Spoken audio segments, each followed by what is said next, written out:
we went out to dinner with friends over Labor Day weekend, and the next day I had an upset stomach, which I ascribed to eating and drinking too much because I'm always eating and drinking too much.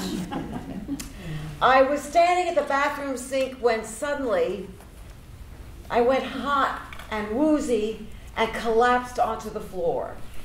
Fortunately, Benny heard my very feeble cry for help. If he had been watching a game in the living room, I would still be lying there.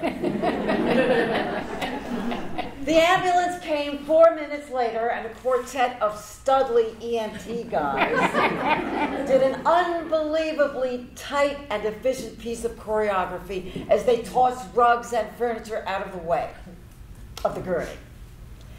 We got to the emergency room at Cedars-Sinai, and I was immediately diagnosed with internal bleeding and shipped off to the intensive care unit, which was located in the Marvin Davis Tower or the Steven Spielberg Institute or the David Geffen Building, whatever. Remember, this is Los Angeles where credits count. At this point, my vital signs were so low, they were unreadable. In other words, I was dying.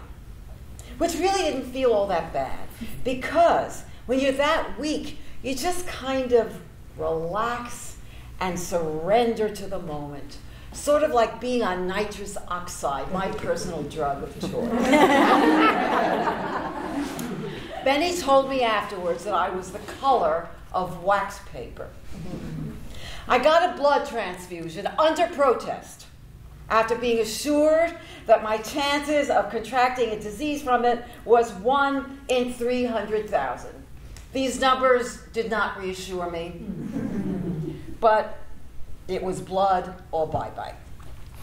By now, I had been checked out by several beautiful young Asian women doctors who were all named Nguyen. Enter the big gun, the gastroenterologist, Shahab Medizadeh, 12 years old. I've seen him. He tells me I maybe have a bleeding ulcer, which he could maybe fix the next day if they can maybe find a staff to work on Labor Day. But he keeps staring at me in a weird manner and finally says, "You look so familiar. I know you from somewhere." So I ask him if he ever watches Seinfeld. "Oh my God, I just saw you last night. You're Doris Clompus." From then on, the Filipino nurses on the floor all refer to me as Mrs. Annie Korzen, famous actress. Now, it's true that I did 4 or 5 Seinfeld episodes, but the fact is, the total of my lines was maybe half a page. But who was I to disillusion them? They seem to consider it an honor to sponge my face and wipe my behind.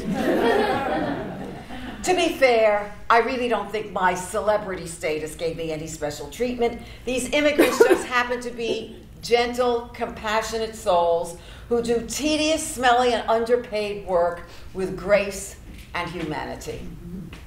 I thank them whenever I could. Partly because I figure when your life depends on other people, it might be a good idea to be courteous.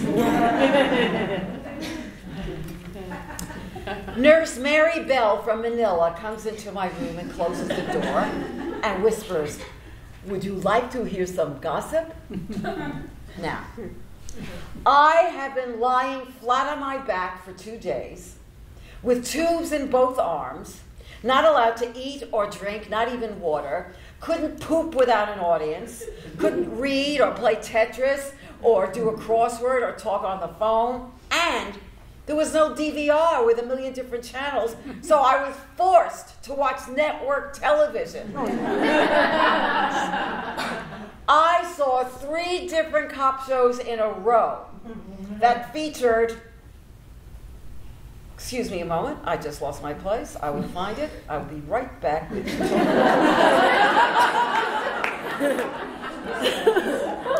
I saw 3 different cop shows in a row that featured female victims who were raped and mutilated. And let me tell you something. The fun of that rubs off. So yeah, I'm ready to hear some gossip. We have been talking in the nurses' station, and we have all decided that Mrs. Annie Korzen, famous actress, is the nicest patient in the ICU. And I burst out crying. I cry because, like all actors, I'm always moved when someone likes me. I cry because winning a popularity contest in the intensive care ward has never been on my wish list. I cry because I suspect that in nursing school, they teach you to give the Miss ICU prize to the patients who are terminal and don't know it. Nurse Mary Bell is a devout Christian, and she is so upset by my tears that she takes my hands and kindly asks if I would like her to pray with me. This makes me cry even harder because even if I were a prayerful person, I wouldn't know how to do it without being a big fat cliche. Please, God, don't let me die is so tired. 3 days later, I'm sitting having dinner on the beach with Benny. Baby Shahab fixed me up just fine. He said my ulcer was probably caused by aspirin therapy, which I took to stay healthy, or Chinese herbs, which I took to stay healthy. I will never again, after the next sentence, make fun of Persian Jews. They may build gargantuan mansions on small suburban streets with 3-story columns that do not support anything. But the hell with good taste, the kid saved my life.